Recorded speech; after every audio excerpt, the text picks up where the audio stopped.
విధియాడిన వింత నాటకం ఆ కుటుంబానికి శాపంగా మారింది. ఆ ఇంట్లో ఒక్కరు కాదు, ఇద్దరు కాదు, ముగ్గురు అంగవైకల్యంతో పడుతున్న బాధలు వర్ణనాతీతం. రెక్కలు ముక్కలు చేసుకొని వారికి సపర్యలు చేస్తున్న వృద్ధురాలైన తల్లి ప్రభుత్వం దాతల సహకారం కోసం ఎదురుచూస్తోంది.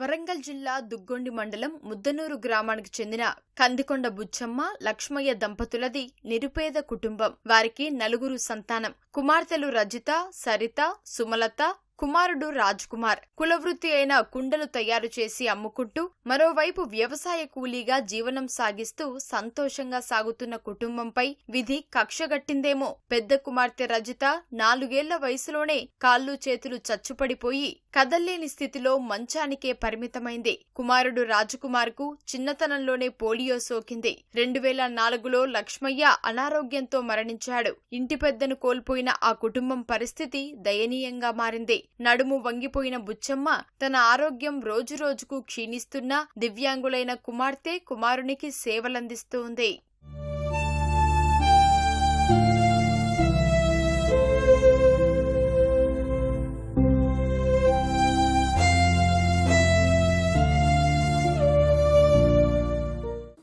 చిన్నప్పటి నుండే మంచానికి పరిమితం అయిపోయినా.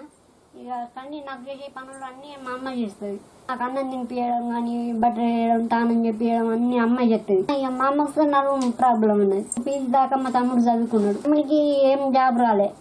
కూపన్ బియ్యం మీద, చెప్పించిన మీదనే ఆధారపడి ఉన్నాం. అన్ని అమ్మనే చేస్తుంది. ఇక అదే అమ్మ పరిస్థితి బాగాలేదు, మేము ఎట్లా బతకాలనే అదే అయ్యా. మాకు నాన్న చనిపోయింది. ఒక కొడుకు, 3 బిడ్డలు. ఇక ఒక బిడ్డ ఇట్లా అయింది, 2 బిడ్డలు మంచిగా, ఒక కొడుకు అట్లా అయింది. నా బిడ్డకు ఈ కాళ్ళు లేకుండానే బిడ్డతోటి కొన్ని రోజులు దేకినాక ఇక మంచాల పడి ఇప్పుడు 4 ఏళ్ళకి ఎక్కువనే అవుతుంది.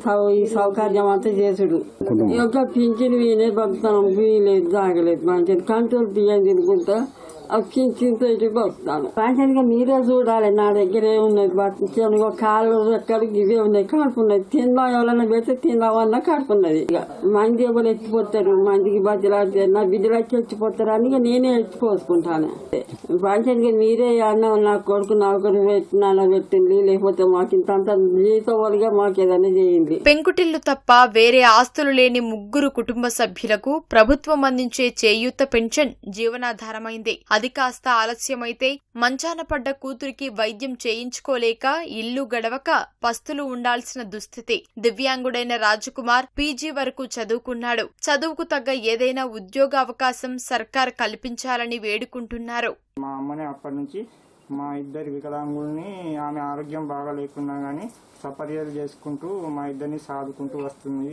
ఎలాంటి జీవనాధారం లేకుండా పోయింది. మాకు కుటుంబం గడవాలంటే చాలా భారంగా అవుతున్నది. పుండ్లు గాయాలతో చాలా ఇబ్బందులు పడుతున్నది. మీ ద్వారా నేనేం కోరుకుంటున్నానంటే, నా ఆరోగ్యం సుత సహకరించట్లేదు. నా కుటుంబ పరిస్థితి, నా చదువు తగ్గట్టుగా ఏదన్నా ఆఫీస్ వర్క్ లో గవర్నమెంట్ సిట్టింగ్ పోస్ట్ ఏదైనా ఉంటే నాకు కల్పించగలరు. ఎప్పుడన్నా ఒకసారి వచ్చి వీళ్ళు ఇబ్బందులు చూస్తే మాకు అస్సలకే మంచిగా అనిపించదు సార్. వాళ్ళు 3 మంచాలల్లో వండుకుంటే మా పంచపానాలు పోతాయి సార్.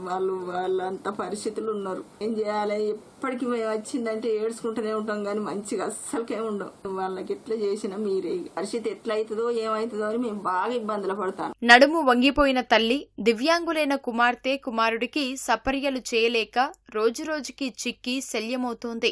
ప్రభుత్వం ఆ కుటుంబానికి అండగా నిలవాలని పలువురు కోరుతున్నారు.